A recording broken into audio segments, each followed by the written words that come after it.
김지의 돌직구쇼에 오신 여러분 반갑습니다. 김지입니다. 전 오늘도 이곳 광화문 청계광장에 나와 있습니다. 아직까지는 날씨가 매우 춥습니다만 오늘 낮부터 날씨가 많이 따뜻해진다고 합니다. 이제 겨울이 가는구나 라는 생각도 듭니다. 주말에는 날씨가 더욱더 포근해진다고 하니까 참고하시기 바라겠습니다. 초유의 청와대 내의 민정수석의 항명, 야당은 신원수 민정수석 사태를 그렇게 규정하고 있습니다. 사의를 굽히지 않은 채 휴가를 떠낸 것으로 알려지고 있는데 가족들에게도 나 이제 못하겠다, 사표 내겠다 라는 뜻을 밝힌 것으로 저희 동아일보 기자들은 취재를 했습니다. 잠시 후에 이 초유의 민정수석 항명 사태 상세하게 이야기 나눠보겠습니다. 저는 비가 오나 눈이 오나 매일 아침 이곳에서 여러분을 기다리겠습니다. 김지의 돌직구쇼 지금 라이브로 시작합니다. 잠깐만요.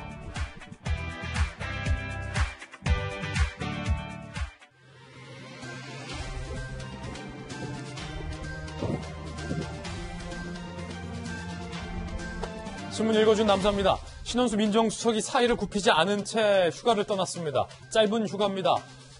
신 수석의 가족을 동아일보 기자가 단독으로 만났습니다. 가족들에게도 사의의 의사를 분명히 밝혔다는 겁니다. 잠시 후에 상세히 이야기 나눠보겠습니다. 오늘 조간신문 함께 하시죠. 먼저 동아일보입니다.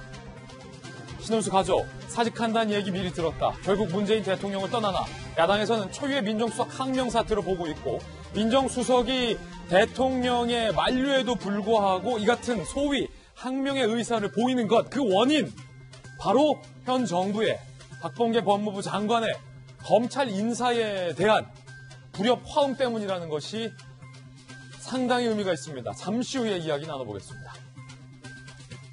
하지만 청와대의 생각은 조금 다른 면도 있습니다. 충분히 생각 정리하고 다시 복귀해서 원래의 모습, 그 자리를 지킬 것이다 라는 청와대 관계자의 바람도 나와 있습니다. 잠시 후에 함께 전해드리죠. 다음 신문입니다. 이번엔 중앙일보입니다. 서울 자사고 취소한 거는 위법이다. 법원이 문재인 정부의 교육 정책 중 하나에 제동을 걸었습니다. 이번 재판에서 승리한 자사고 교장들이 환호하고 있는 모습도 사진에 나왔습니다. 배제고, 세화고 행정소송을 걸었는데 1심 결과 자사고 자격을 취소한 교육당국의 행위에 대해서 이거 위법하다라고 자사고 측에 손을 들어준 겁니다. 자사고를 폐지할 때도 국민들 사이에 논란이 많았습니다. 과연 국민적인 합의를 거친 행정조치냐라는 겁니다. 다음 신문입니다. 이번엔 조선일보입니다. 미 법무부가 북한 정찰총국 소속의 북한 해커 3명을 기소했습니다. 박진혁, 전창혁, 김일 사진까지 따라서 공개합니다. 13억 달러 손댄 세계적 은행 강도다라는 표현까지 했습니다. 북한의 해커, 특히 박진혁으로 대두되는 이 북한의 해커들 굉장히 유명하죠. 비트코인 회사를 터는가 하면 은행을 해킹하기도 합니다. 이렇게 턴 돈, 과연 북한이 어떻게 쓸까요? 전문가들에 따르면 각종 대북 제재로 꽉 막힌 김정은이 이 어려운 사정을 타개하려고 본인의 비자금으로 쓴다라는 얘기도 나오고 있습니다. 다음 신문입니다. 이번엔 경향신문입니다. 하버드 대학교가 난리 났습니다. 램지어 교수가 위안부 망언 발언을 했기 때문이죠. 역사 전공자들도 학문적 진실성에 문제가 있다. 램지어의 논문 철회를 공개적으로 촉구하고 나섰습니다. 지금까지 신문 읽어주는 남자였습니다. 오늘 아침 저와 함께 등판한 등판선수 소개하겠습니다. 저희 돌직구쇼 전담 변호사, 법전 들고 출근한 정혁진 대표 변호사 나왔습니다. 돌직구쇼의 명품 시그니처, 국민의힘의 김병민 비대위원 나왔습니다. 돌직구쇼의 좌장이자 서울시 정무 부시장을 역임한 민주당의 김영주 전 의원 나왔습니다. 전직 청와대 출입기자 출신의 베테랑 기자 이재명 부장 나왔습니다. 모두들 어서 오세요. 오늘의 키워드 3가지 준비했습니다. 하나씩 살펴보죠. 먼저 첫 번째 키워드는 휴가. 신원수 민정수석 대통령의 만류에도 불구하고 나 그만두겠다라는 뜻을 굽히지 않은 것으로 알려진 가운데 휴가를 떠났습니다. 일각에서는 완전히 마음 접었다. 또 다른 일각에서는 아니다. 생각을 정리하고 다시 올 거다. 관측이 분분합니다. 잠시 후에 짚어보죠. 두 번째 키워드는 10년. 어제 안철수, 금태섭 두 서울시장 예비 후보들이 토론을 맞붙었습니다. 박원순 시장의 10년에 대한 이야기도 나왔는데 잠시 후에 들어보겠습니다. 세 번째 키워드는 강도. 미국 법무부, 특히 새로운 대통령이 탄생하고 새 정부가 출범했는데 그 미국의 새 정부가 북한 해커들을 지목하면서 강도다, 날강도다 이렇게 얘기했습니다. 잠시 후에 짚어보겠습니다. 김지혜 돌직구쇼, 오늘 톱뉴스로 문을 열겠습니다.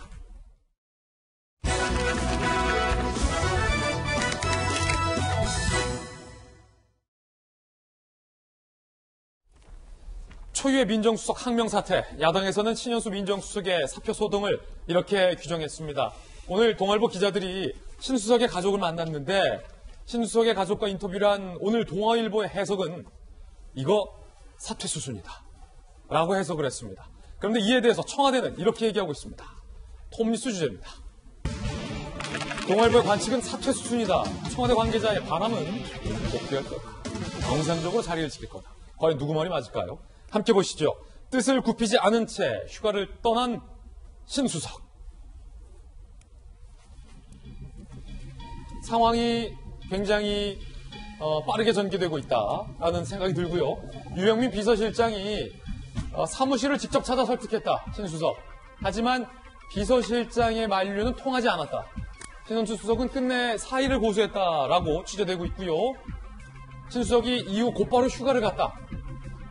요걸 과연 어떻게 봐야 될까? 사표 던지고 대통령도 만류, 비서실장도 만류했지만 뜻의 변함이 없고 곧바로 휴가 갔다. 이게 무슨 뜻일까? 사실상 사퇴 수순이다. 동아일보는 그렇게 해석합니다. 청와대 고위관 기자, 신수석 18, 19 이틀 휴가, 숙고 뒤 22일 출근할 예정. 그때 거취에 대한 말이 있을 것. 본래 모습으로 복귀했으면 하는 바람이다. 그러니까 관계자 스스로도 바람이라는 표현을 씁니다. 바람. 여권 관계자. 휴가 보내도 생각해보라고 시간을 준 건 이래도 나가겠냐라는 거듭된 압박으로 봐야 한다. 대통령과 신수석의 오랜 관계상 사의를 철회할 여지도 있다라는 것도 여권 관계자의 바람. 이재민 기자. 관측과 바람이 분분한 오늘 아침이군요. 동아일보 기자들이 신수석 가족 만났다. 이 부분은 잠시 후에 보도를 해드릴 거고요. 여러 가지를 취재해본 오늘 저희 동아일보의 결론은 사퇴 수순 같다. 대통령이 아무리 설득해도, 비서실장이 아무리 설득해도, 검찰 인사 이건 아니다. 다시 말해서 청와대와 검찰 간의 이 같은 관계는 아니다. 신수석이 이 부분과 관련돼서 뜻을 굽히지 않은 것으로 보인다. 이거 물러나려는 징조다. 동아일보 해석은 이런데 청와대와 여권의 바람은 정반대군요. 그렇게 봐야겠죠. 그러니까 동아일보의 해석대로 될지 아닐지는 이제 진짜 월요일 날 복귀한 신현수 민정수석이 어떤 선택을 할지는 그야말로 신수석에게 달려있기 때문에 지금 저희가 섣불리 예단하기 쉽지 않다 이런 생각이 듭니다.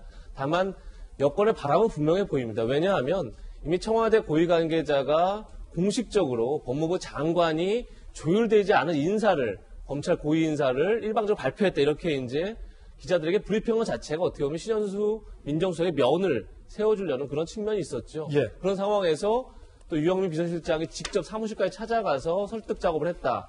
그런데도 지금 일단 휴가를 이제 냈는데 휴가 이후 어떻게 할지는 이제 봐야겠지만 결국 이게 잘못하면 문재인 대통령 리더십 자체에 타격을 줄 수 있는 거죠. 왜냐하면 어쨌든 지난해에 추미애 장관, 윤석열 총장의 갈등이 심화되면서 결국 문재인 대통령이 직접 사과를 했고 그러면서 발탁했던 게 바로 신현수 민정수석입니다. 결국 신현수 민정수석한테 결국 법무부와 검찰 사이의 갈등을 중재하고 조정한 역할을 맡긴 건데 오히려 중재 역을 맡았던 민정수석이 다시 법무부 장관의 인사안에 불만을 갖고 그것 때문에 사표를 냈다.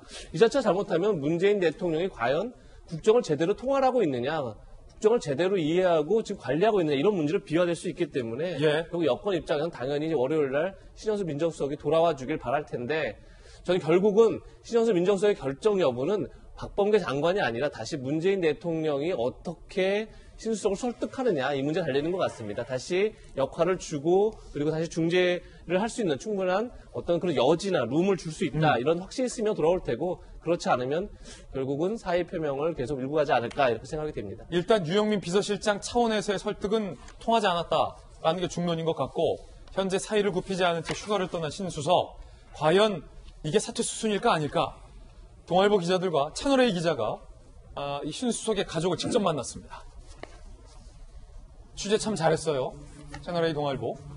가족에게까지 알린 사의, 신현수의 선택은 신수석과 가까운 법조인의 반응, 문 대통령이 공직맞지 않겠다는 신수석을 설득하며 의견 존중하겠다. 곤란하게, 불편하게 하는 일은 없도록 하겠다라는 취지로 말한 것으로 안다. 그런데 결과적으로 곤란해졌고 불편해졌고 의견이 존중되지 않았다라고 신수석이 느끼고 있다라는 해석이겠죠. 신수석 가족, 저희 채널A 기자와 동아일보 기자가 만났습니다. 사의 표명 전에 이미 사직한다는 얘기를 가족에게 했다. 굉장히 사의에 대한 의사, 그만두겠다는 의지가 굳은 상황이다라는 의미겠죠. 법조계, 사의 과정이 이렇게 구체적으로 공개됐는데 돌아와서 다시 아무 일 없었던 것처럼 근무할 수 있겠냐? 검찰 내부, 다시 근무하기는 어려울 겁니다. 라는 얘기가 나오고 있는 상황입니다. 김영주 의원께서 보시기에 사표를 내고 비서실장이 왔다. 그런데 뜻을 굽히지 않고 이제 휴가를 갔다. 가족들에게는 이 일이 알려지기 전에 한참 나 그만두겠다. 이 얘기를 했다. 종합적으로 봤을 때 이거 그냥 이대로 물러나는 겁니까? 어떻게 보십니까? 아까 얘기한 것처럼 실제로 보면 대통령이 한 번 더 이렇게 설득할 수 있느냐.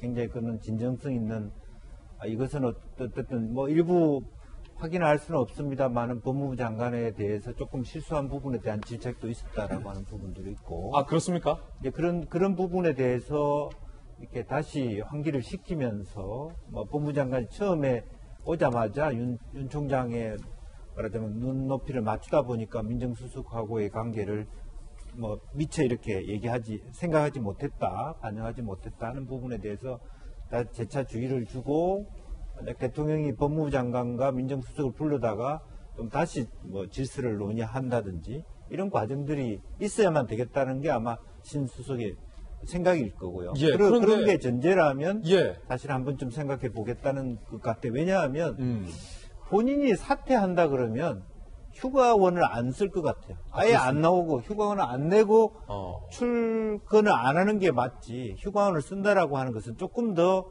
두고 보겠다는 취지도 좀 읽혀지거든요. 제가 만약에 그만두겠다 그러면 사실은 휴가원 같은 걸 낼 이유가 없죠. 그냥 안 나오는 거죠. 안 가면 안 나오는 거지. 굳이 휴가원을 며칠간 내면서까지 사퇴한다는 것은 그 제도의 틀을 이용하면서 나는 사퇴한다는 것은 저는 안 맞거든요. 그러고 보니 뭐 수석 회의들도 다 참여를 했었고. 그러니까 기본 회의는 다 참석하고 휴가 내고 휴가 갔다 오는 부분인데 다만 여전히 그렇다고 해서 내가 마음이 풀어진 건 아니다라고 하는 건 분명히 해주고 앞으로 법무부 장관이나 대통령이 내가 얘기하는 부분에 대해 처음에 대통령께서 내가 뭐 예를 들어 요청했던 부분에 하답이 있었기 때문에 내가 청와대 가기로 한 건데 지금 보니까 12살 차이 나는 이광철 민정비서관의 역할이 너무 커져버렸다.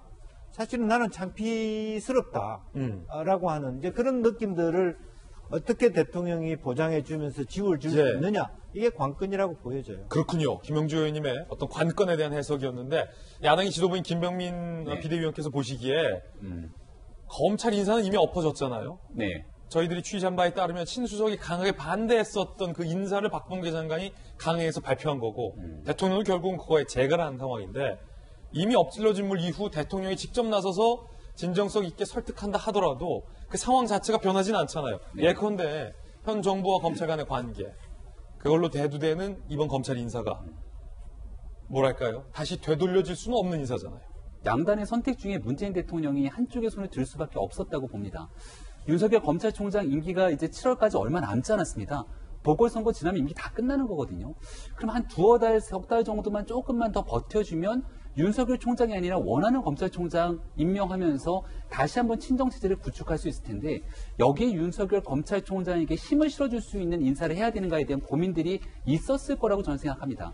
어제 한 언론 보도를 보니까 지금 박범계 장관, 이광철 비서관 사이에서 신현 수석이 단순히 패싱당한 게 아니라 신현수 수석이 대통령에게 이성윤 중앙지검장을 콕 집어갖고 여기에 대한 교체를 이야기를 했다가 언짢은 소리 들었다. 이런 보도들도 나오고 있는 상황입니다. 좀 사실관계를 좀 확인해 현재는 봐야겠습니다만. 각종 보도들이 나오고 있기 때문에 여기에 대한 청와대의 입장이라든지 우리가 봐야겠습니다만 일단 신현 수석은 지금 우리가 말을 듣고 있지 않는 신현 수석의 이야기를 직접적으로 듣지 않는 상황에서 각종 추측이 난무할 수밖에 없죠. 왜 신현 수석이 휴가를 갔을까? 저는 신현 수석이 문재인 대통령에게 취할 수 있는 최대한의 예의를 갖추고 있다고 생각합니다. 마지막 얘기다. 이 사건이 나오게 됐던 건 청와대로 나온 게 아니라 취재 과정에 언론을 통해 보도돼서 청와대를 향해 묻게 되니까 청와대가 하나둘씩 이야기를 끄집어내면서 사건이 일파만파 커지게 된 것이죠. 신현 수석이 만약 휴가를 내지 않고 그냥 사직서 던져버리고 집에 가버리면 아마 대한민국 언론이 난리가 났을 겁니다. 특히 민정수석 파동이라고 우리가 명명할 수도 있겠다 생각이 드는데 가만히 시계를 거꾸로 2015년, 16년으로 돌려보면 그 당시 무슨 일들이 있었습니까? 김영환 민정수석 파동을 아마 기억하실 텐데 당시 김영환 민정수석이 김기춘 비서실장이랑 갈등을 던지면서 사표를 던지겠다고 하니까 이 민정수석 파동이라고 당시 문재인 대통령이 야당의 지도부로 올라서려고 하는 시점에서 뭐라고 얘기했는가? 민정수석 항명 사표라는 태풍이 국가의 기반을 쑥대밭으로 만들었다. 이렇게 얘기하면서 박근혜 대통령을 향해 직접 사과하라고 합니다. 지금 2021년 현재 상황에서 정반대의 대깔꼬마니 같은 일들이 벌어지고 있는데 그 부담은 고스란히 문재인 대통령이 갈 수밖에 없죠. 예. 아마도 이런 측면에서 본인이 확고하게 뜻을 넣고 문재인 대통령이 결단을 요구했던 것 같은데 지금 상황에서는 상황이 걷잡을 수 없게 커지는 과정에서 이제는 뭐 나머지 사람들이 풀 수 있는 문제가 아니라 대통령이 직접 나서서 문제를 풀 수밖에 없게 됐다 이렇게 봅니다. 방금 말씀하신 2015년 그때 그 발언 네. 직접 들어보시죠. 이번 청와대 민정수석의 항명으로 드러난 기강 붕괴를 보면 지금 박근혜 정권에서 거듭되고 있는 국정 실패의 근본 원인이 청와대에 있다는 사실이 드러났다고 생각이 됩니다. 완전히 기강이 붕괴되어 있다고 생각됩니다. 정상적인 상태가 아닙니다. 박근혜 대통령도 국민들 앞에서 사과할 필요가 있다고 생각합니다. 민정수석의 당시에 이 사표 항명에 대해서 문재인 대통령은 당시에 이건 박근혜 정부의 국정 실패다.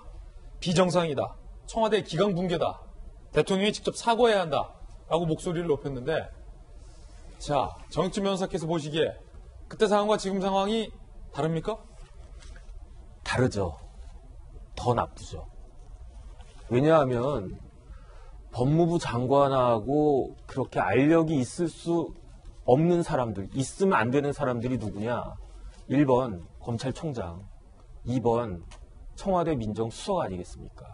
옛날에 박근혜 정부 때 뭐 민정수석이 막 이런저런 그게 있었지만 그거는 비서실장하고 관계였지 법무부 장관하고 관계가 아니었어요. 그래서 설령 민정수석이나 그 검찰총장하고 법무부 장관하고 사이에 알력이 있다고 하더라도 그거는 내부적으로 조율하고 외부에 드러나면 안 되는 그런 내용이들이거든요. 그런데 지금은 전임 법무부 장관은 그 검찰총장하고 그렇게 소란스럽게 하고 그 다음에 사실 박범계 장관은 그 전임 추장관보다는 일을 훨씬 더 원만하게 잘 해줄 것으로 많은 사람들이 기대를 했는데 이건 어떻게 보면은 검찰총장보다 더 대통령과 가까운 청와대 민정수석하고의 관계조차도 제대로 그 위치 지우지 못한다 이런 생각이 드니까 그러니까 더 문제가 그 심각한 것이 아닌가 그런 생각이 듭니다. 예, 정익진 변호사님의 견해 들어봤습니다. 야당에서는 이렇게 이야기를 하고 있습니다. 야당의 이야기 들어보시죠. 대통령 최측근 핵심의 반란이라고 하지 않을 수 없습니다. 네, 박범계 법무부 장관이 추미애 시즌2라는 사실이 다시 한번 입증됐습니다. 신현수 청와대 민정수석을 사실상 허수아비로 만들어 놓고 사이만류 언론 플레이 중인 청와대의 저희는 뻔히 들여다보입니다. 백운규 전 산자부 장관에 대해서 구속영장을 청구하자마자 검찰 출신인 민정수석을 패싱한 것은 결코 우연이 아닐 것입니다. 투명 인간이 된 것 같다. 내 역할이 없다고 토로하는 신수석의 한숨은 청와대가 이너서클에 의해 작동되고 있다는 것일 겁니다. 실력을 겸비한 인재들이 문재인 정권에선 역적이 되는 현실입니다. 실력을 겸비한 인재들이 문재인 정부에서는 역적이 되는 상황이다라고 야당은 비판을 하고 나섰습니다. 이 같은 야당의 비판이 불러오게 된 근본 역할을 한 인물로 거론된 박범계 법무부 장관은 본인이 연루된 이번 사태에 대해서 어떻게 얘기했을까요? 박 장관의 이야기 직접 들어보시죠. 참으로 제 마음이 아픕니다.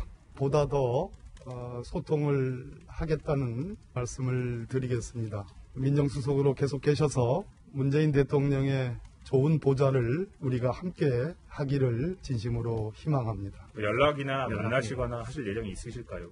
얼마든지 따로 만날 용의가 있고요. 참 오래된 관계이기 때문에 제가 마음 아프다 이런 말씀을 드린 거고요. 이번 검찰의 중간간부급 인사와 관련해서도 지금 충분히 소통을 하고 있습니다.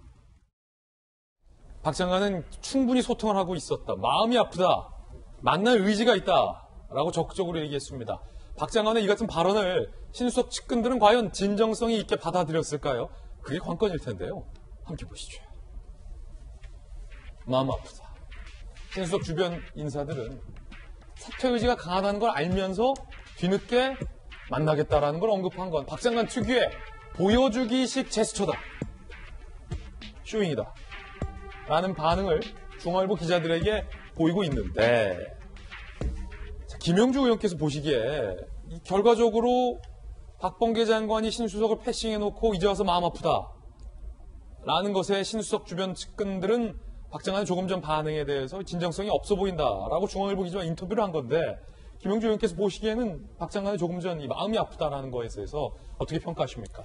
이제 깊이 들어가 보면 이것은 어떤 개인적인 패싱의 문제가 아니라 어쨌든 정책적, 전략적 판단의 차이일 수 있거든요. 그렇죠. 만약 이 내용을 구성해 보면 더 솔직하게 얘기하면 이성윤을 말하자면 인사이동을 시켜서 그 자리를 유지하느냐 마느냐에 대한 판단의 차이일 수가 있는데, 그 논의를 깊이 있게 하지 못했다는 이유가 마음 아플 수가 있는 것이고요.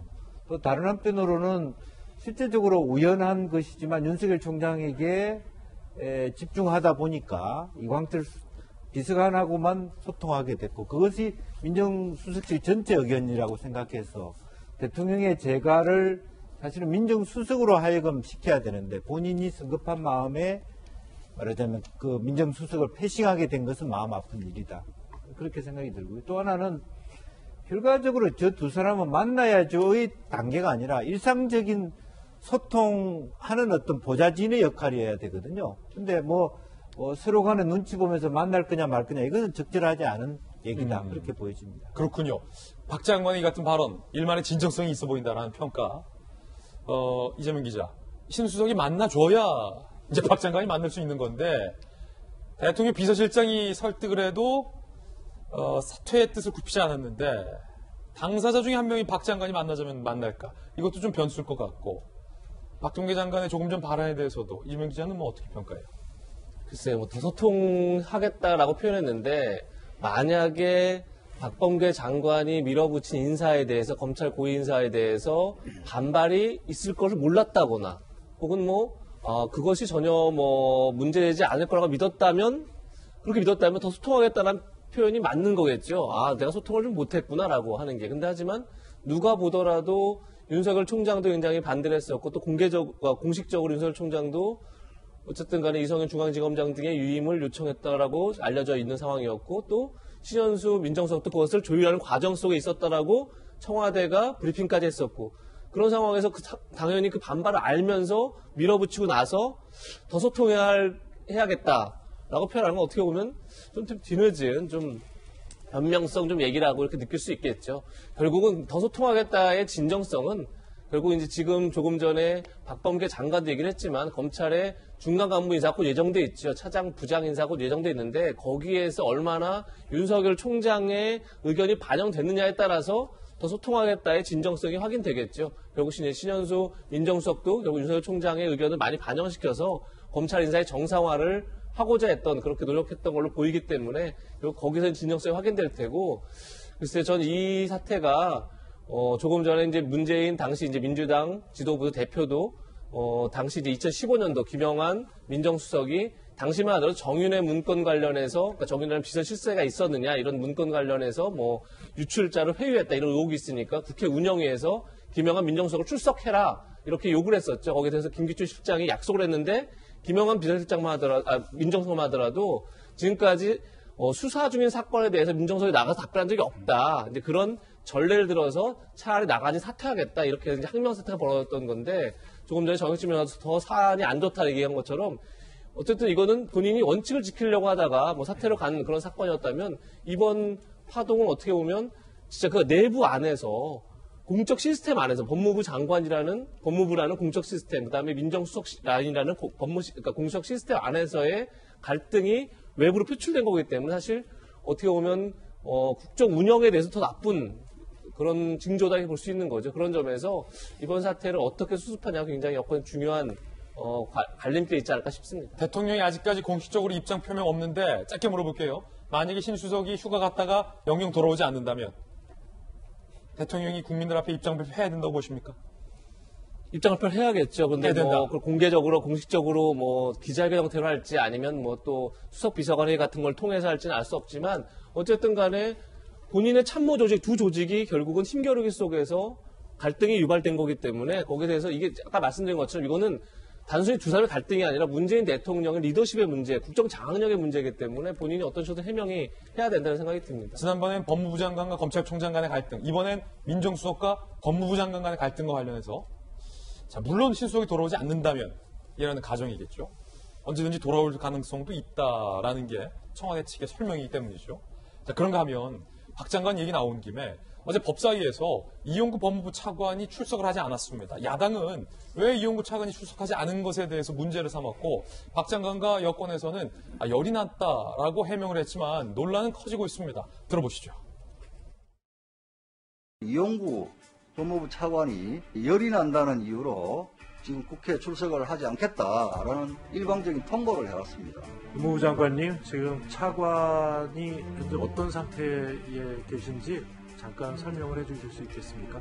아마 병가를 하루 낸 걸로 그렇게 알고 있고 법무부에는 현재 출근하지 못한 그런 상태로 알고 있습니다. 우리 고위공직자가 열이 난다면 제일 기본적으로 코로나 검사 받는 게 매뉴얼 아닙니까? 만약에 지금도 계속 열이 나고 있다면 법무부 여기 계신 분들 전부 코로나 검사 받으러 지금 가야 돼요. 안 그러면은 국회 출석을 피하기 위해서 거짓말한 것밖에 안 되는 겁니다. 예, 확인해 보도록 하겠습니다. 네, 그 위원회에서 파악을 한 바로는 이용구 차관이 병가를 냈고 곧 아마 코로나 검사를 받으러 갈 모양인데요. 그 결과는 좀 시간이 있어야 나오지 않겠습니까?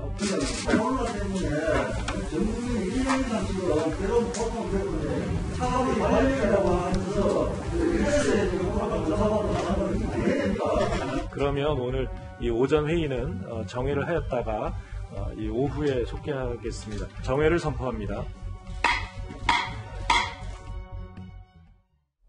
고열을 이유로 이용구 차관이 출석하지 않은 것이 문제되자 결국 법사위는 정회가 선언됐습니다. 야당에서는 이용구 꾀병 노쇼다라고 주장을 하고 있고 여당에서는 정말로 고열이다라고 받아치고 있는 상황입니다. 함께 보시죠. 이용구 차관 노쇼 사태. 노쇼는 아시다시피 식당을 예약하고 별다른 이유 없이 등장을 하지 않아서 무리를 빚는 걸 의미하죠. 열난다. 어제 국회 법사위 국민의힘 이용구 법무부 차관 택시기사 폭행 사건을 집중적으로 질의할 계획이었다고 합니다. 그런데 당사자가 나오지 않았죠. 이유는 회의 시작 30분 전, 그러니까 회의 직전에 고열을 이유로 불출석을 통보했다. 야당의 문제 제기가 있었습니다. 그러자 뒤늦게 법사위와 여당에서는 코로나 검사를 받으러 갈 거다라고 입장을 밝혔고 실제 코로나 검사 결과 음성이 났다고 합니다. 그런데 이용구 차관은 열난다. 지난번에 추 전 장관의 임식을 불참했었고 코로나 검사 결과 음성이 한 번 또 나온 바 있습니다. 아니 오히려 이렇게 야당에게 좀 질문을 드리고 싶은데 야당에서는 저 꾀병이다. 야당 의원들에게 택시기사 폭행 관련돼서 민감한 질문에 대한 답변을 하기 싫어서 꾀병 내고 앉는 거다라고 좀 주장을 하시잖아요. 그런데 정말로 열나서 아는 걸 수도 있지 않습니까? 정말 열이 나고 코로나가 걱정되고 의심됐다면 이용구 차관이 만약 코로나에 걸렸다고 가정을 한번 해보죠. 그럼 박범계 장관부터 시작돼서 내각이 완전히 총마비가 될 것이고 그 이후로 박범계 장관이 민정수석을 만나거나 아니면 청와대 관계자를 만났다면 문재인 대통령까지 이어지게 되는 심각한 상황이 올 겁니다. 예. 그럼 지금 얘기하고 있는 것처럼 법사위 출석 30분 전에 열이 나서 못 오겠어요라고 그냥 통보하는 것이 아니라 정말 심각한 상황이었다면 그에 대한 응급조치들이 일어나야 되는데 예. 그런 것들은 하나도 보이지 않고 법사위에 이른바 노쇼를 하게 되니까 문득 떠오르는 인물이 김명수 대법원장이 떠오르는 거예요. 우리가 김명수 대법원장이 아니라고 얘기했는데 녹취록 들어보니까 거짓말하지 않았습니까? 그러니 이런 일들이 대한민국 정부, 문재인 정부에서 자꾸 두 번, 세 번 재발하지 말라는 법이 없기 때문에 야당 입장에서는 의구심을 갖고 볼 수밖에 없고요. 만약 저 자리에 이용구 차관이 출석했으면 무슨 일이 일어나겠습니까? 얼마 전에 택시기사 폭행 사건에 대한 전말이 채널A 집중 취재를 통해서 많은 내용들이 드러났는데 얼마 전에 이러한 이용구 차관에 대해서 수사를 하다가 수사를 무마시켰다는 그 해당 경찰관이 특수직무 유기 혐의로 입건이 됩니다. 그랬죠. 경찰관이 특수직무 유기 혐의로 입건이 돼요. 그럼 실제 문제가 있는 사람을 봐줬으니까 입건되는 거 아닙니까? 심각한 문제가 있는 사람이 누굽니까? 대한민국 법무부 차관이에요. 당신은 그 자리에 앉아있는 게 맞습니까? 등에 대한 많은 논란과 진실들이 저 법사위 자리에서 일어났겠죠. 그러니 야당에서 보기에는 야 이런 불편하고 곤란한 직무들 피해가기 위해서 혹시 이 심각하고 위중한 코로나 사태에 코로나의 열을 이유로 꾀병 부린 것 아니야? 라고 물을 수밖에 없기 때문에 여기에 대한 진정성 있는 모습을 이용구 차관이 보여줘야 됩니다. 한 가지만 물을게요. 예. 정말로 이제 이 차관이 열이 나서 코로나 검사도 받으러 갈 생각이 있었고 그렇기 때문에 급하게 회의를 참석하지 못하겠습니다. 라고 말할 수 있는 가능성도 있기 때문에 네. 법사위원장이나 법무부 장관이 답변하는 과정에서 왜 나오지 않았느냐라고 했을 때 초반에 열이 난다고 한다라는 얘기가 있었는데 야당이 문제 제기했잖아요. 정말로 열이 나면 코로나 검사를 받으러 가야지 법사위만 안 오는 게 말이 되느냐 네. 라고 하자 코로나 검사 받으러 간답니다 라는 발언이 앞에도 있었습니까? 아니면 야당이 문제제기 이후에 뒤늦게 코로나 검사 얘기가 나온 겁니까? 제가 법사위에 있지 않았기 때문에 내용은 모릅니다만 언론에 나왔던 보도를 보면 그 이후에 코로나 검사를 받으러 간 것으로 현재 확인이 되고 있는 상황이죠. 그렇기 때문에 만약에 이용구 차관이 정말로 불출석에 대해서 의지를 갖고 있다면 여기에 대해서 지금 현재 본인의 체온 상태가 얼마인지에 대해서 분명한 확인 결과를 바탕으로 이런 상황이 진행될 수밖에 없다고 법사위에 얘기했으면 아마 거기는 야당 의원들 어느 누구도 문제를 제기하는 사람이 없었을 거예요. 열이 몇 도까지 올라갔는지에 네. 대한 뭐 구체적인 그런 수치라도 이유가 없지 공개하나. 않습니까? 네. 정혁진 변호사께서는 어떻게 보세요? 제가 사실은 비슷한 일이 있었어요. 그래요? 그 재판하려고 하는데 불과 뭐 1시간쯤 전인가 상대방 변호사님이 전화를 딱 하시면서 예. 전화기에다 대고 막 기침 콜록콜록 하면서 예. 자기 열이 좀 있는 것 같다고 그래서 재판 자기 못 나가겠다고 그런데 원래 그날까지 판사님이 해오라고 한 숙제가 아직 안 들어왔었거든요. 그래서 이제 의심은 했지만 뭐 본인이 그렇게 뭐 기침이 난다고 하니까 재판이 연기가 됐는데 저는 어쨌든 그 김병민 위원님 말씀과는 달리 이용구 차관이 거짓말 아닐 거라고 생각을 하고 예. 거짓말 이어서는 안 된다라고 생각을 해요. 왜냐하면 법조인의 한 사람으로서 조금 전에 김명수 대법원장 말씀하셨지만 우리나라 대법원장 영어로 하면 치프 저스티스거든요. 저스티스 중에 치프예요.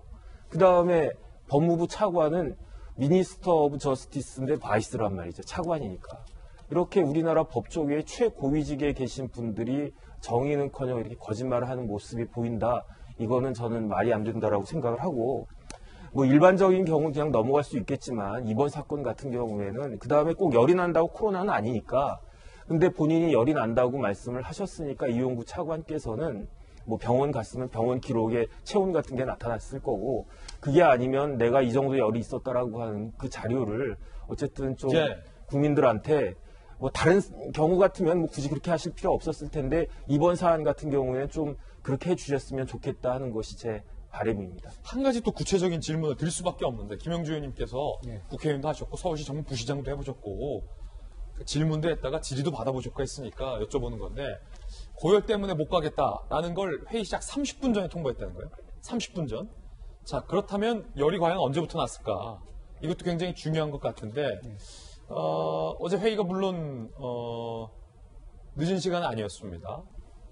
그렇다면 왜 30분 직전에 불출석을 통보했을까? 보통 열이 정말로 심각하다면 조금 더 일찍 통보했더라면 야당 의원들로부터 저런 오해를 좀 줄일 수 있지 않았을까라는 생각도 드는데 네. 워낙 상황이 긴박하다 보면 30분 전에 출석할 수는, 통보할 수는 있습니다만. 어떻게 보세요? 그 부분? 그러니까 이제 그 과정에서 윤호중 법사위원장이 그럼 야당 간사한테 양해를 구해라, 당신이.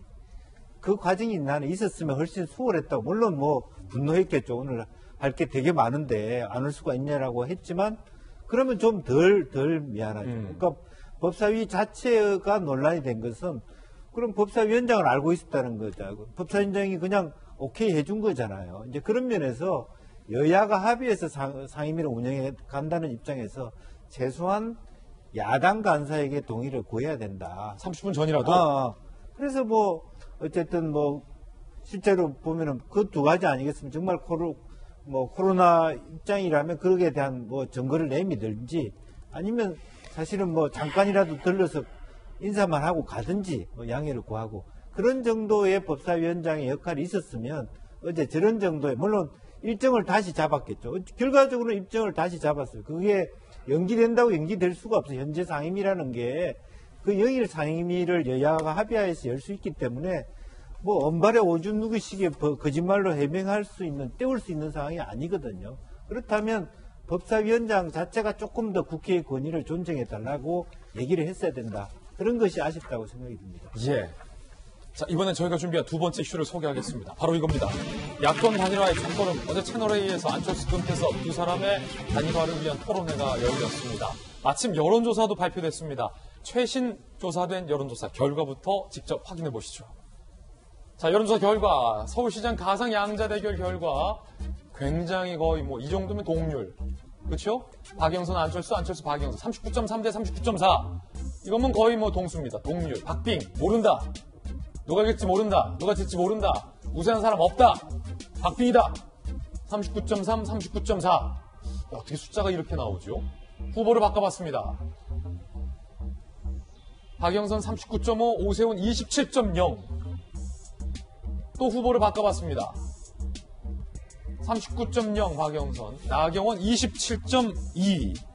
그러니까 물론 이 상황이 어쨌든 안철수, 금태섭 중 한 명과 또 나경원, 오세훈, 오신원, 조은희 중 한 명이 단일화되지 않은 과정이기 때문에 그런 상황이다라는 것도 좀 감안해야 할 것 같고 오세훈, 나경원 두 후보 간도 굉장히 지금 박빙이다 라는 상황으로 정리가 될 수 있을 것 같아요. 국회 반장 출신.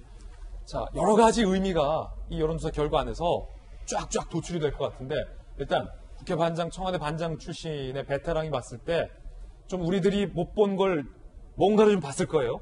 굉장히 좀 캐치를 한 느낌이 나는데 깜짝 놀랄 준비.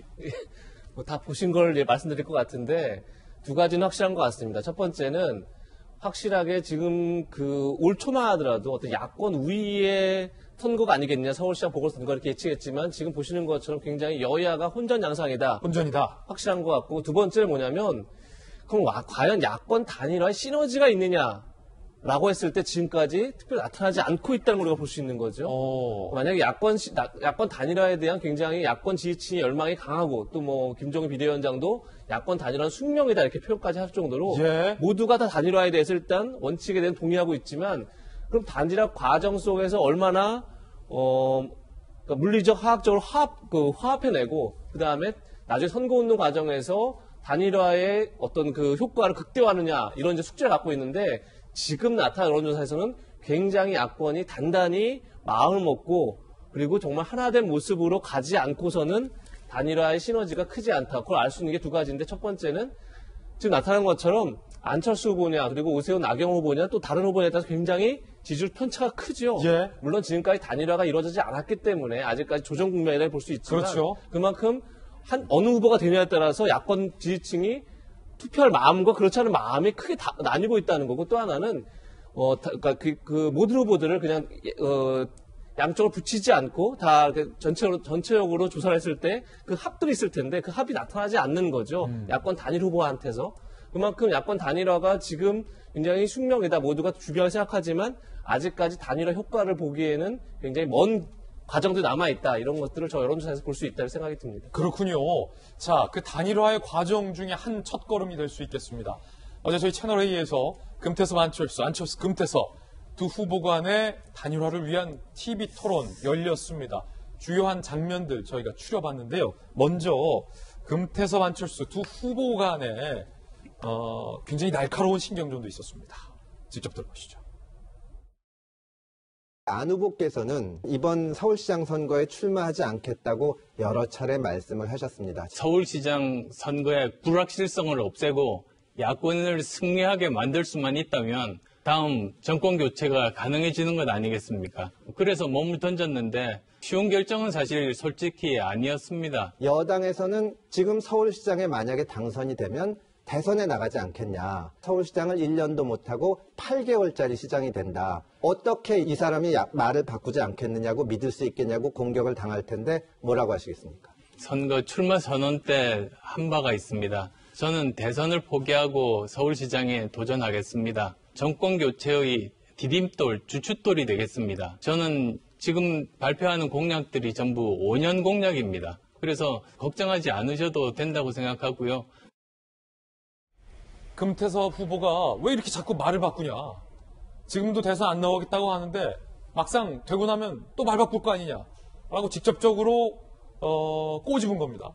김백민 비대위원. 네. 야당 지도부로서 이제 앞으로 자당 소속의 후보와 예. 또 저 두 분 중에 한 분이 될 텐데 그 후보와의 또 단일화 과정을 주도해야 할 입장이잖아요. 예.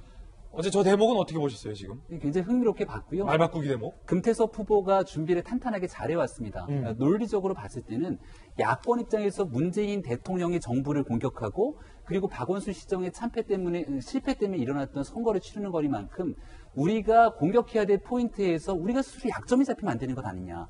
특히 문재인 정부 입장에서 그동안 국민들께 취임사를 비롯해서 숱하게 말을 바꿔왔는데 안철수 후보님 가만 보니까 지난번 작년 연말까지만 해도 출마 안 하신다면서요. 근데 갑자기 말을 바꿔서 출마하게 되니까 서울시장 당선되고 나서 쭉 가다가 연말쯤 가고서는 또 그때 말 바꿔서 대통령 선거 나오면 어떡할 겁니까? 이렇게 물어본 겁니다.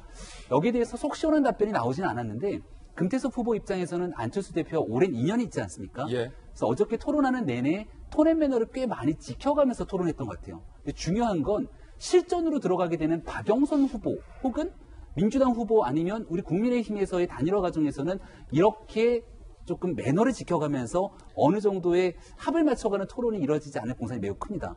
더 깊고 더 세게 있는 그대로의 질문이 나타났을 때 치열해질 거다. 안철수 대표가 과연 어느 정도의 토론으로 이제 맞받아칠 수 있을지 이런 부분들을 유권자나 시청자분들께서 흥미롭게 좀 지켜보시면 될 것 같고요. 예. 제일 중요한 건 지금 현재 단일화는 숙명이고 모두 함께 가족처럼 가자는 주장에 국민의힘과 국민의당 거의 모두가 함께 동의하고 있는 상황입니다. 금태섭 후보도 마찬가지고 이런 치열한 토론 과정을 거쳐서 민주당의 후보와 1대1로 붙었을 때 가장 경쟁력 있는 후보가 누군지를 지금부터 보여주는 것이고요. 이제 토론이라고 하는 과정을 통해서 서울의 비전 그리고 1년 정도 되는 그 시간 동안 누가 무너진 서울의 문제를 가장 잘 만들어낼 수 있을지 토론이 시작되니까 좀 흥미있게 지켜봐 주시면 좋을 것 같다는 생각입니다. 예.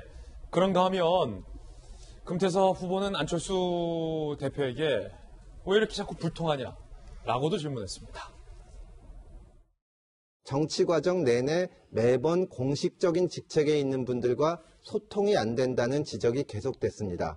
도대체 누구랑 소통하며 일을 하는지 물어도 답을 안 한다. 어디에 모여서 회의하는지 물어도 장소도 안 알려줬다 얘기를 하기도 했습니다. 사실입니까? 사실이 아닙니다.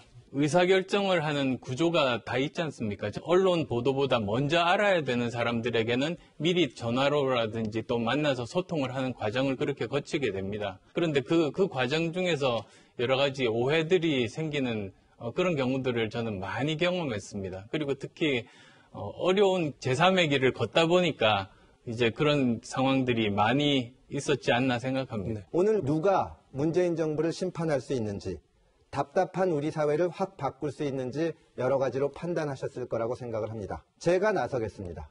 선거를 이기고 대한민국을 바꾸겠습니다. 저는 말 잘하는 해설사보다 일 잘하는 해결사가 되는 것이 제가 지금까지 지향해왔던 방향입니다.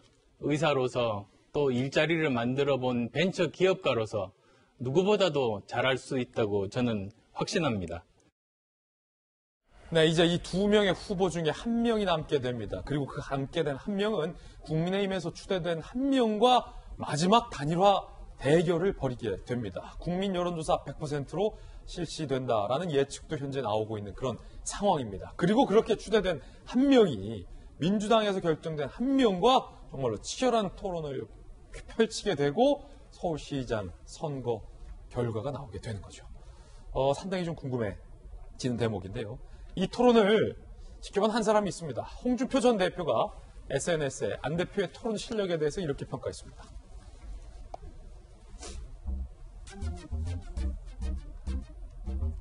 안초딩이라고 놀렸던 것 사과한다. 초등학생 같았다. 토론 실력이. 과거에 이렇게 홍 전 대표가 안철수 대표를 놀린 바 있죠. 말 못한다. 토론 못한다. 초딩 같다. 그런데 일 잘하는 해결사가 필요하다는 말이 기막힌 레토릭이다. 라며 이제 안초딩 아닌 것 같다. 사과한다. 라고 상당히 좀 높게 평가를 했었는데요. 홍 대표가 안초딩이라고 놀렸던 그때 2017년 그러니까 대선 후보 토론회 때 어떻게 했길래 들어보시죠. 저는 일단 사퇴하라고 말씀드렸습니다. 그러니까 저는 얼굴 보지 않고 말씀드리겠습니다. 토론하는 거 보니까 이게 초등학생 감정 싸움인지 대통령 후보 토론인지 내가 참 알 길이 없습니다. 참 안타깝습니다. 3번 후보는 여러분도 TV 토론에서 보셨겠지만 아직까지 수준이 저 토론하는 거 보니까 초등학교 반장선거하는 그런 수준밖에 안 됩니다. 왜 대통령이 자기가 되어야 하는지 그걸 설명 못하는 분이 좌파도 우파도 아니고 상식파라고 그런 이야기하는 거예요. 김영주 의원께서는 그 서울시장 선거를 그 캠페인을 직접 이끌어봤잖아요. 또 서울시에서 직접 정무 부시장도 해봤고 홍 대표가 평가를 바꿨어요. 초등학교 같다라고 했다가 지금은 초딩이 아니다라고 말했는데 동의하십니까?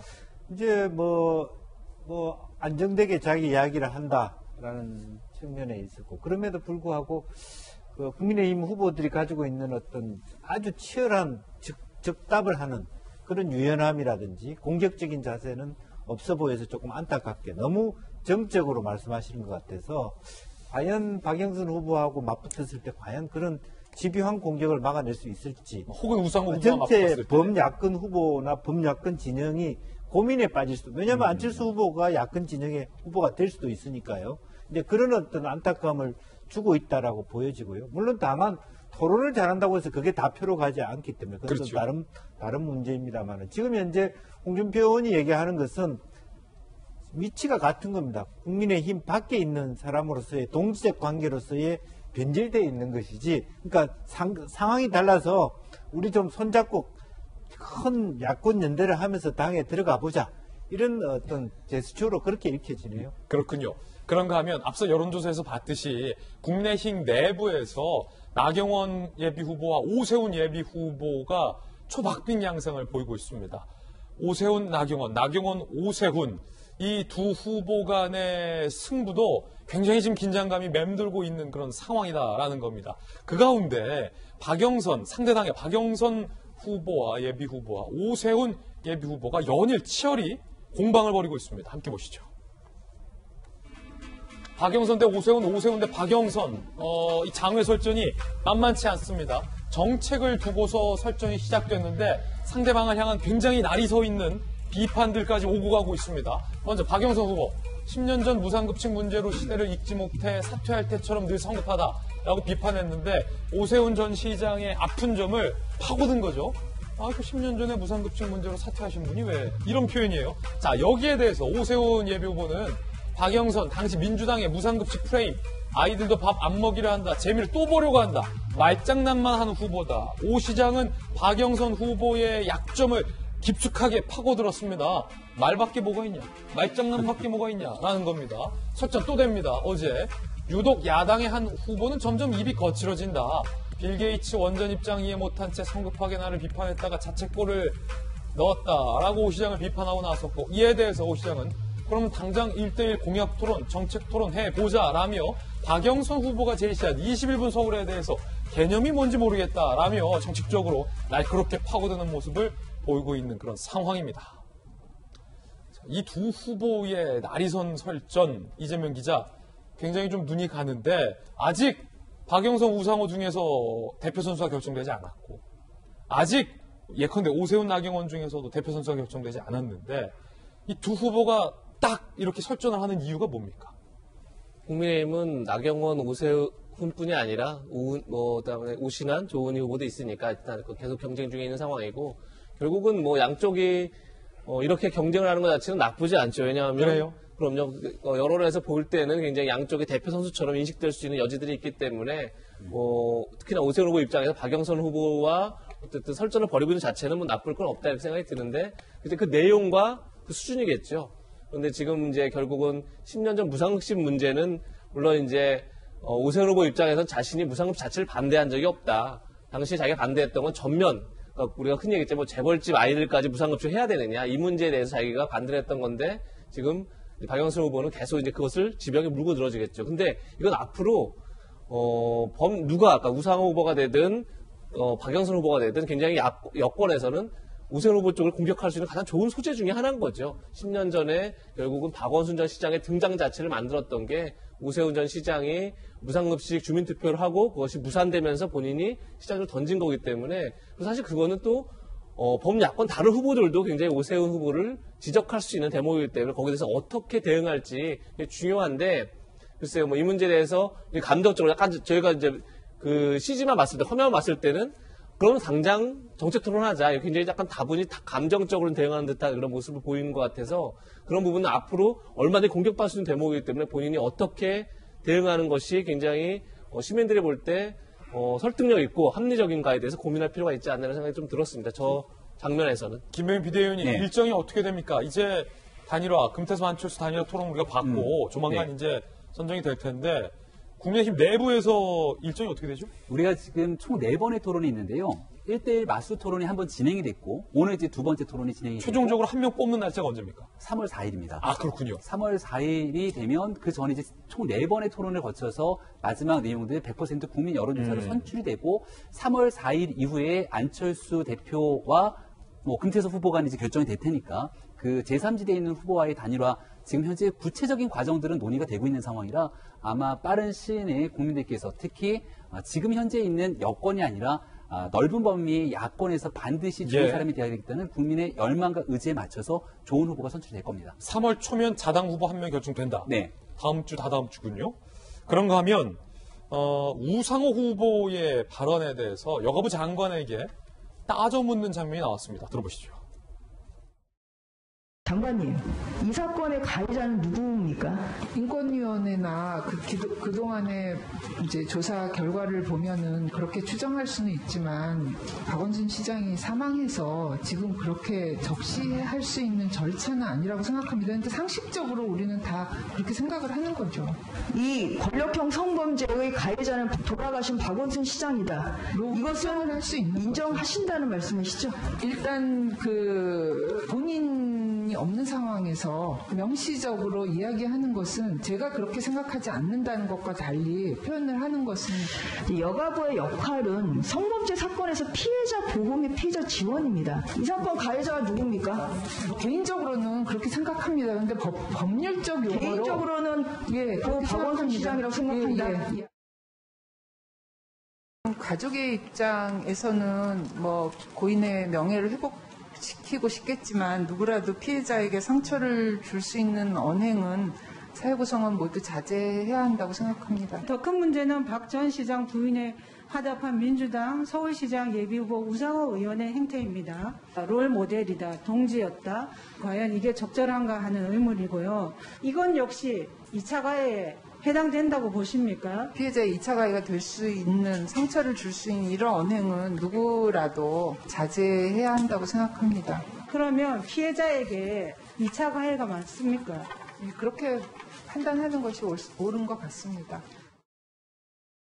정혁진 변호사님, 우상호 후보의 발언과 관련해서 2차 가해에 맞다라는 취지로 여가부 장관이 답변을 했군요. 뭐 그거 장관이 할 말인가요? 아까 안철수 후보 이야기 나왔지만은 초등학교 학생도 다 알 수 있는 이야기. 그 다음에 정 장관이 개인적으로는 박원순 전 시장이 뭐 가해자다라고 말씀을 하시면서 흐리는 게 법률적으로는 잘 모르겠다라고 말씀하셨지만 제가 봤을 때는 법적으로도 가해자 맞는 것 같거든요. 형사적으로는 이제 돌아가셨으니까 더 이상 안 되지만 민사적으로 그 피해자들이 그 유족들을 상대로 상소인들을 상대로 해가지고 소송도 제기할 수 있을 것 같고요. 그 성폭력 피해가 1차 직접적인 가해가 물리적 신체적인 그러한 그 가해라고 한다면 그 2차 가해는 간접적 가해라고 할 수 있거든요. 어떤 거냐면은 정신적으로 피해자한테 추가적인 손해를 피해를 끼치는 거죠. 그래서 어떤 방식으로 말이나 글로. 그런데 어떻게 하는 거냐면은 마치 가해자를 그 은근히 옹호하면서 그러면서 피해자에게도 책임이 있는 것과 같은 그런 것들이 어떻게 보면은 직접적으로 물리적으로 보다도 정신적으로 피해자한테 더 큰 상처를 줄 수가 있습니다. 그래서 아무리 우상호 의원이 후보가 뭐 이런저런 이야기를 하신다고 해도 이 부분은 정말로 실수한 것이다라고 저는 생각합니다. 이번엔 저희가 준비한 다음 순서 오늘의 핫플입니다. 만나보시죠. 세 가지 소식. 첫 번째, 미 법무부가 북한 3명 해커 기소했어요. 두 번째는 배구 선수, 배구 스타죠. 박철우 선수가 이상열 감독에게 받은 폭행 문제를 정면으로 다시 들고 나왔습니다. 세 번째는 중국이 우리 윤동주 시인을 중국인이다라는 식으로 얘기를 해서 논란이 일고 있습니다. 새로운 대통령이 나왔습니다. 미국에서. 그런데 그 미국의 새 정부가 북한의 해커 3명을 문제 삼았습니다. 기소한다라는 겁니다. 과연 미북 간의 훈풍이 불 수 있을까요? 현 정부의 바람대로. 북한 해커 3명 기소 발표. 미 법무부 북경찰총국 소속의 해커 3명 박진혁, 전창혁, 김일을 기소했어요.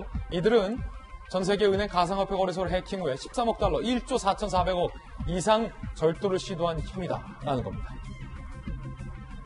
존 데머스, 북해커들 총 대신 키보드를 써서 암호화폐 등 전자지갑을 훔친 세계적인 은행 강도들이다라고 밝혔습니다.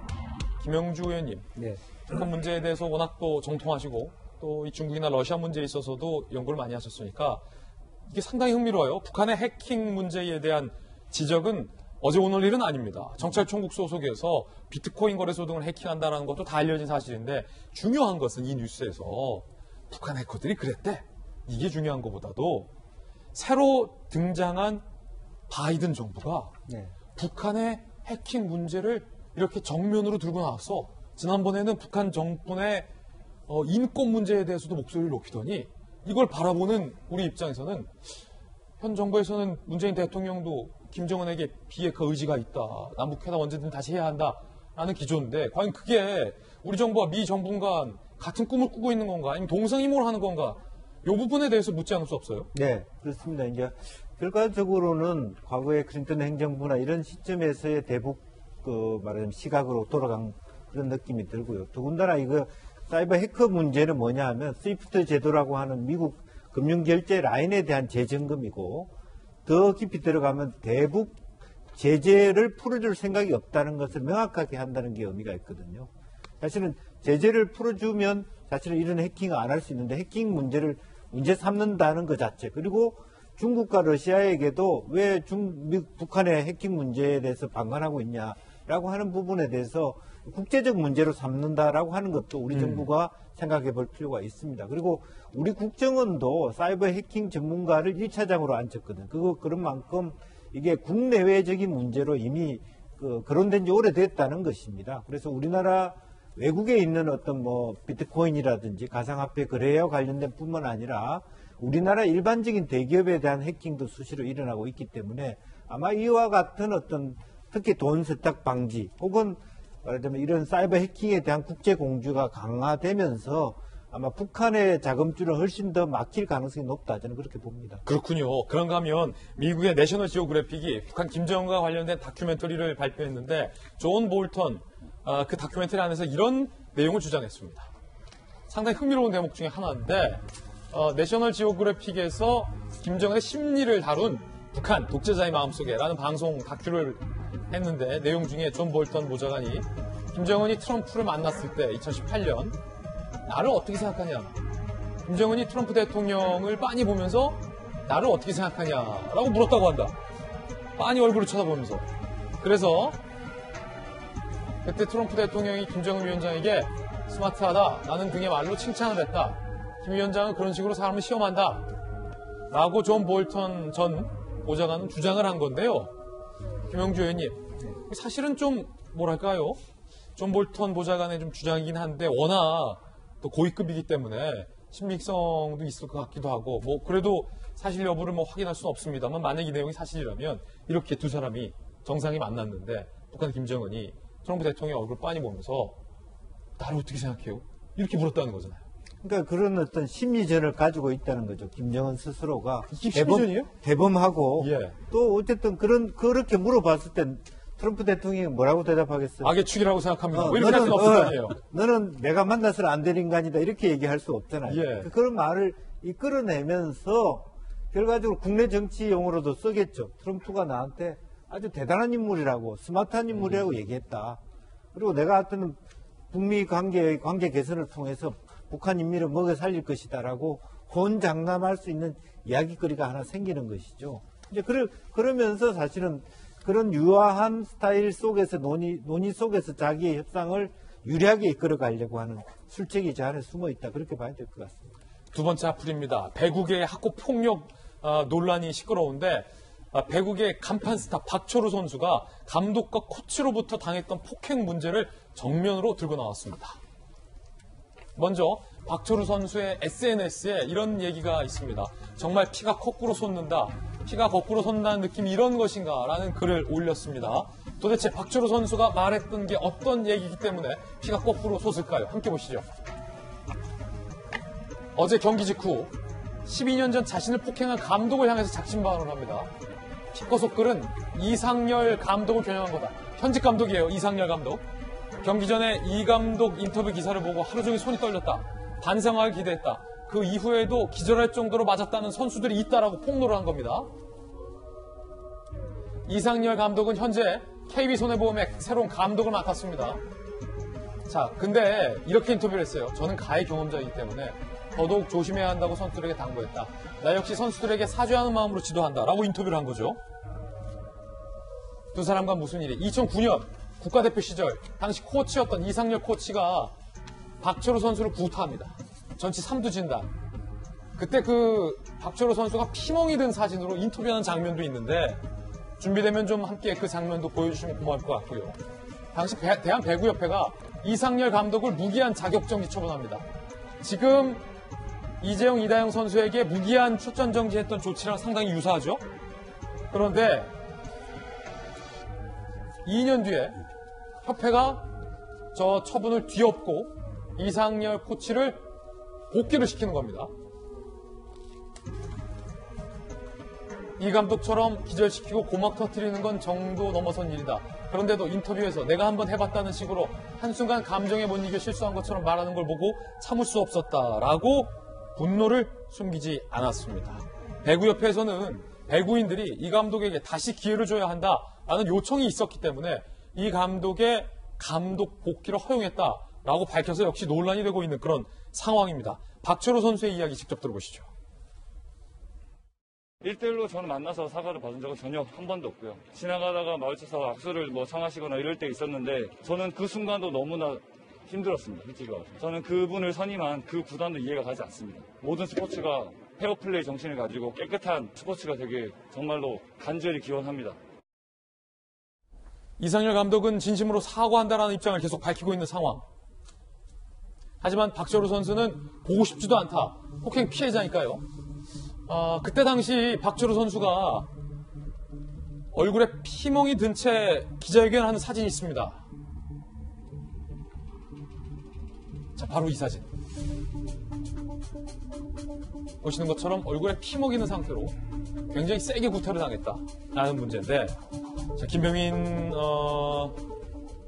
비대위원님, 이상열 감독은 어찌됐든 KB 감독으로 감독직을 맡았고 사과하고 싶다, 후회한다, 죄송하다라는 사죄의 의사를 거듭 밝히고 있지만 피해자 박철우 선수는 얼굴도 보기 싫고 구단도 이해 안 되고 배구협회도 이해 안 된다. 네. 자, 양사자들 사이에 이 뭐랄까요, 봉합은 쉽지 않아 보이는데 대한배구협회 측의 설명이 조금 다소 이해가 되지 않아요? 배구인들이 이 감독에게 다시 재기할 기회를 줘야 된다라고 말했기 때문에 무기한 그때 뭐 징계 처분이 다시 철회됐다라는 식으로 얘기를 하는데 어떻게 보세요? 무기한 정지를 시간이 지나고 나서 언론의 관심이 이제 사그라들게 되면 아주 자연스럽게 언제 그랬냐는 듯 그 징계를 조금씩 철회하고 다시 현장에 복귀하는 일들이 벌어지게 되면 조금 전에 우리가 박철호 선수가 그렇게 엄청나게 많은 폭행의 흔적들을 가지고 기자회견하기까지 얼마나 힘든 순간이었을까 생각해 봅니다. 똑같은 일이 반복됐을 때 선수들은 어떤 고민하게 될까요? 지금 내가 용기 있게 얘기해서 지금 잠깐 문제가 될지 모르지만 또 시간이 지나면 아주 자연스럽게 돌아오겠구나. 이런 일들이 우리 사회에 아주 자연스럽게 깔리게 되는 순간 이러한 폭행의 굴레에서 벗어날 수 없을 겁니다. 이철우 선수가, 그러니까 박철호 선수가 이런 인터뷰 내용들을 하게 되더라고요. 코트에서 이 감독을 보면 어떤 생각이 드느냐 이런 질문하니까 생각이 안 든다. 감정만 올라온다. 간신히 가라앉았던 흙탕물을 누가 휘휘 젓는 느낌이라고 합니다. 어느 날 보면은 무기한 자격정지를 받은 거로 알고 있었지만 유유히 다시 코트로 돌아오게 되는 그 감독의 모습을 보면서 박철호 선수가 느꼈던 감정이 어땠을까에 대한 고민들을 조금이라도 하게 된다면 아마 배구협회에서 이 같은 결정을 할 수 없었을 거라 생각하고요. 지금 이게 학폭의 문제부터 시작돼서 스포츠계에 있는 전체적인 폭력 문제로까지 이어지게 됩니다. 박철호 선수 얘기에 따르면 사랑이 매라는 게 어느 정도 존재했던 부분들 누구나 다 알 것 아니냐. 근데 기본적으로 사람이 정말 죽음에 이를 정도로 고막이 터질 정도의 폭행 사건까지 이뤄지게 됐다면 이건 정말 아니지 않느냐는 목소리에 대해서 배구협회가 답을 해야 될 때가 아닐까 싶습니다. 예. 자, 이번에는 세 번째 앞을 중국 포털 사이트 바이두가 우리의 윤동주 시인을 중국 국적에 조선족으로 표기를 해서 논란이 일고 있습니다. 바이두 중국 포털 사이트 윤동주 시인의 인물 정보에서 국적, 중국, 민족, 조선족이라고 표기를 했습니다. 이제는 윤동주도 중국인이라는 겁니다. 환구시보. 윤동주가 중국에서 태어났고 당시 한국은 일제 점령하에 있어서 정식 건국 전 게다가 생전 본인 국적에 대해 분명히 밝힌 적이 없다라고 환구시보 관영 매체도 윤동주 시인은 중국인이다를 주장하고 나섰습니다. 우리 학계에서는요, 중국 땅에서 나고 자랐지만 윤동주는 모든 작품을 한글로 쓴 민족시인. 당연한 말. 일방적으로 중국의 애국시인으로 규정해서는 안 된다. 역시 당연한 마땅한 말이 나오고 있는데, 좀 답답한 문제예요. 답답한 문제. 김영주 의원님. 네. 우리 정부가 이런 문제가 있을 때마다 좀 강경하게 대처를 할 수 없는 문제입니까? 정령? 강경하게 대처를 해야죠. 근데 이제 그것이 오히려 더 정부보다는 민간이 먼저 이것을 문제 삼고 있는 것이 저는 문제라고 보여집니다. 이제 그리고 실제로 보면은 그 중국에 있어서 조선족 자치구의 실제로 인구는 줄어들고 있거든요. 이제 그럼에도 불구하고 윤동주 시인에 대해서 이것을 말하자면 조선족이라고 하는 것은 그만큼 중국이 사실 문화적 측면에서 목말라 하고 있다라고 하는 부분이고요. 또 하나는 문화유산으로, 중국의 문화유산으로 우리나라의 뭐 7월 7석이라든지 아리랑이라든지 또 우리의 백두산도 장백산 이렇게 자꾸 말하면 중국화 하려고 하는 어떤 그 문화유산으로 삼고자 하는 욕구가 크고 있다는 부분에 대해서 미리 우리가 경계를 하고 나눠 가질 필요가 있습니다. 지금 조선족이 쓰는 언어도 중국 조선어 이렇게 쓰고 있습니다. 한글이라고 쓰지 않고. 이제 그런 부분에 대해서 다시 한번 좀 유네스코 한국위원회라든지 또 역사학자, 언어학자, 또 문화학자들이 더욱더 말하면 일제하에서의 한국인들의 모습, 그럼 또 북한도 주변에서 나타났던 활동들을 우리의 어떤 것으로 하는 노력들이 좀 더 치열하게 있어야 되겠다는 생각을 갖게 됩니다. 예. 자, 하긴 또 한편으로는 우긴다고 모든 게 다 우겨지진 않는 법입니다. 이번엔 저희가 준비한 다음 순서, 사건을 파헤치는 남자입니다. 저와 함께 이동하시죠.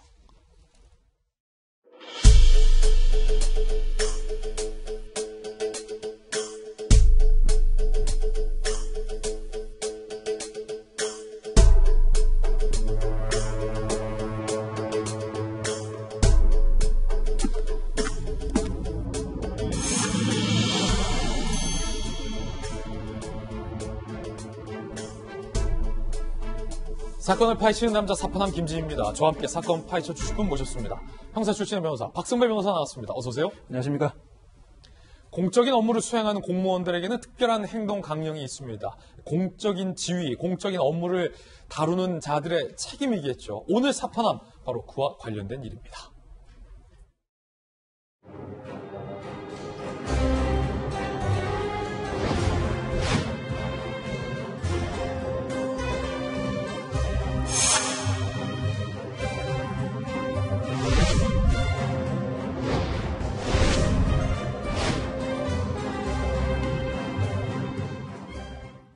첫 번째 사건입니다. 바로 만나보시죠. 제목, 공무원이 왜 이래 1. 부친상이라더니, 부친상이요? 어떤 사건인지 바로 만나보시죠. 장례식장이 있었고요. 부친상이라더니 들통난 거짓말. 아니, 거짓말할 게 없어서 부친상을 거짓말해요? 지난달 말 공무원 노조 게시판에 송파구청의 7급 공무원 A씨가 부친상 부고를 직접 게시합니다. 동료들 사이에 당연히 안타까운 일로 부의금도 보내고 조문도 직접 갔다. 그런데 소문이 돌아요.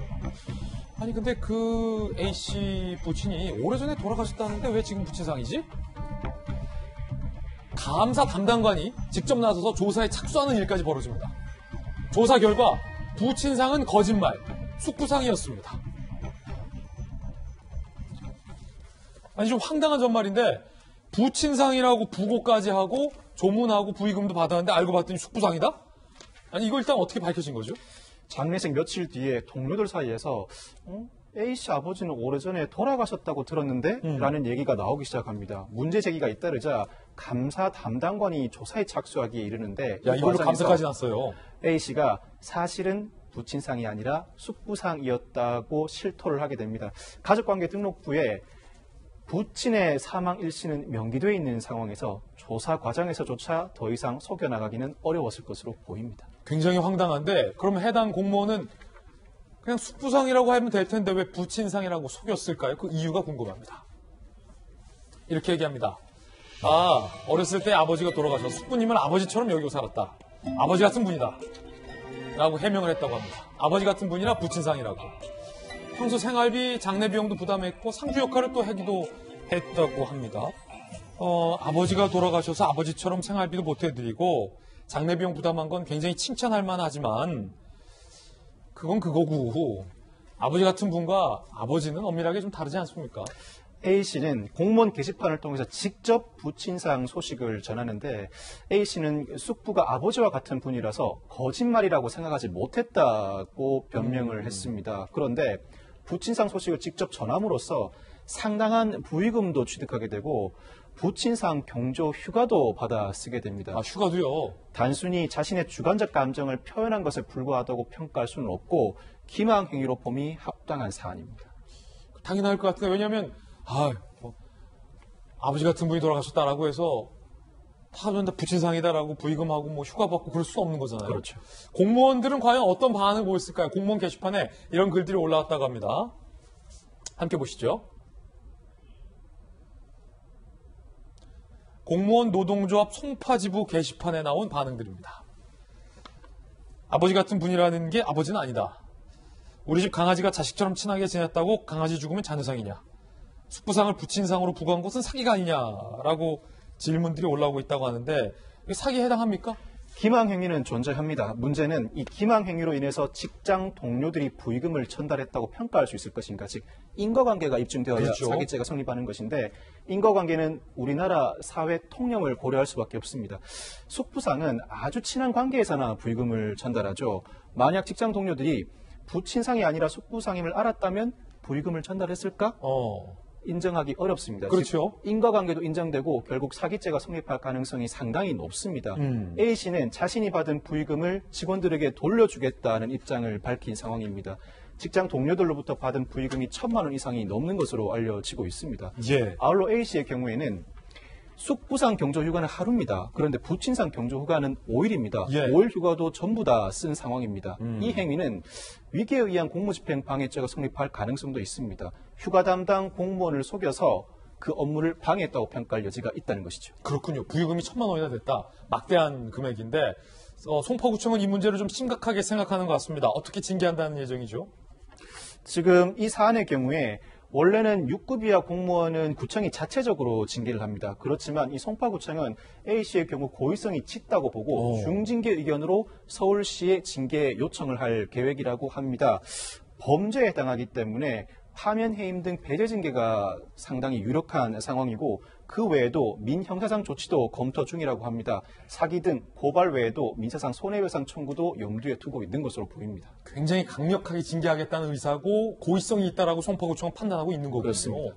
황당한 사건이었고 두 번째는 공무원이 왜 이래? 어떤 사건일까요? 두 번째 공무원이 왜 이래?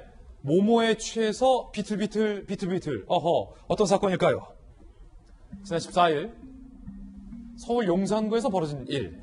신고가 접수됩니다.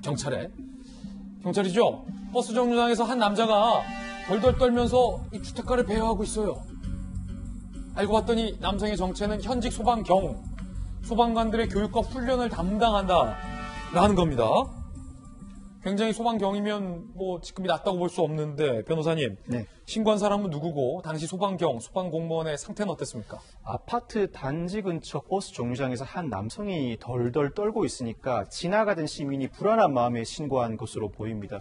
술에 취한 듯 정신을 차리지 못하는 모습에 저 사람도 불안하고 또 나아가서 주변에 해코지는 끼치지 않을까라고 생각을 했던 것 같습니다. 신고를 받고 출동한 경찰 현장에서 이 소방경을 접하고 그 사람의 신원과 덜덜 떨고 있게 된 경위를 묻게 됩니다. 자, 왜 이 소방관이 덜덜 떨고 있었을까요? 그 이유는 바로 공개합니다. 무서워요. 마약이에요. 어마어마해요. 마약했다. 나 우울증 있다. 마약 투약 소변검사 양성. 소방재난본부는 해당 소방경을 직위해제, 비위사실조사 엄중 처리할 방침이다라고 하는데 소방관이 마약을 했다는 거예요? 마약을 한 것입니다. 그 사실을 그대로 자백했고요. 소방재난본부가 경찰 수사와 별개로 직위해제 처분을 내리고 징계 조치를 내릴 예정입니다. 직위해제는 징계 처분을 위한 사전 절차죠. 조만간 징계 처분이 이루어질 것으로 보이는데 사실 소방 공무원들 고된 업무로 상당히 스트레스를 많이 받고 있습니다. 이로 인해 마음의 병을 앓고 있는 소방 공무원들의 비율이 상당히 높습니다. 이에 따라서 체계적인 관리가 필요하다는 지적도 나오고 있지만 그렇다고 하더라도 현직 공무원이 마약 범죄를 저질렀다, 공무원 징계의 양정 규정에 따라 파면 해임 등 배제 전개가 불가피해 보이고 최근 이 사건으로 국회 행안위에 출석한 소방청장의 발언도 이와 일맥상통합니다. 소방청장의 이야기 바로 들어보시죠. 저도 좀 놀랐습니다. 저도 30여 년 근무하면서 마약이 소방관이 연루된 건 처음이었습니다. 이번 계기로 특히 다른 음주, 성범죄 이것도 문제지만은 마약건은 철두철미하게 우리 그 소방 조직에서 배제를 해야 될 것 같습니다. 만약 이런 사고가 발생하면 직장을 못 다니도록 완전히 배제를 할 그런 계획입니다. 믿고 기다려 주십시오. 그런가 하면 앞선 공무원 두 분과 다르게 사명감이 넘치는 멋진 공무원의 사례도 있습니다. 멋진 소방관 사례입니다. 영상으로 보시죠. 지난 16일 경남 김해의 한 터널입니다. 신대구 부산 고속도로 한 터널 3.5톤 화물차에서 시뻘건 불길이 치솟습니다. 차량에서 시작된 불은 이내 연기를 내뿜으며 터널 벽면으로 옮겨 붙습니다. 자칫 큰 화재로 번질 수 있는 아찔한 상황. 그때 출근길 화재 현장을 목격한 소방관이 방호복도 안 입고 화재 현장으로 무작정 뛰어갑니다. 자, 이후에 소방호수를 끌고 나와 화재를 진압하는 모습이 영상에 포착됩니다. 이 소방관의 기지 덕분에 불이 30여 분 만에 잡혔고 다행히 인명피해도 발생하지 않았다고 합니다. 정말로 대단하고 멋진 소방관을 저희 돌직구쇼가 직접 통화해봤습니다. 불을 일단 봤을 때는 불이다, 무섭다 이런 생각보다는 그냥 무의식에 빨리 터널 화재니까 소방차들이 오기 전까지 초기 진화를 해야겠다 이런 생각으로 현장으로 뛰어간 것 같습니다. 저는 아직 이제 2년차에 접어든 좀 초심자이기 때문에 다른 제 선배들이나 저를 가르쳐주신 팀장님 저보다 다 훨씬 효율적으로 화재를 더 빨리 잡을 수도 있었을 것입니다. 야, 뭐 겸손하기까지 하고 또 기지에 사명감까지 있고 정말 멋지군요. 사실 공무원은 위급 상황 발생 시 조치를 취할 의무가 있지만 막상 위급 상황을 맞닥뜨렸을 때 몸이 움직이는 것 쉽지는 않습니다. 그렇지만 이 소방관 만 1년 전에 임용된 2년차 소방관입니다. 새내기 소방관임에도 불구하고 불굴의 사명감을 보여줬는데 아버지도 오랜 시간 근무한 소방관이라고 해요. 가족 전체가 우리 사회를 위해 큰 기여를 하는 것 같고 이 사건을 보면서 이 공무원들로 인해 우리 국민들이 편안하게 지내고 있다는 것 다시 한번 확인할 수 있는 것 같습니다. 해당 소방관 표창 좀 줘야 될 것 같아요. 네. 박선배 변호사와 함께 사건 풀어봤습니다. 박 변호사님 감사합니다. 감사합니다. 저희들은 60초 광고 후에 돌아오겠습니다. 잠시 후에 뵙죠. 네, 오늘 저희들이 준비한 소식 모두 다 전해드렸습니다. 지금부터 시작되는 인터넷 라이브 방송 이사말루도 많은 관심 부탁드리겠습니다. 좋은 주말 보내시고요. 저희들은 다음 주 월요일 아침 9시 15분에 인사드리겠습니다. 오늘 하루는 분명 어제보다 나을 겁니다. 좋은 하루 되십시오. 고맙습니다.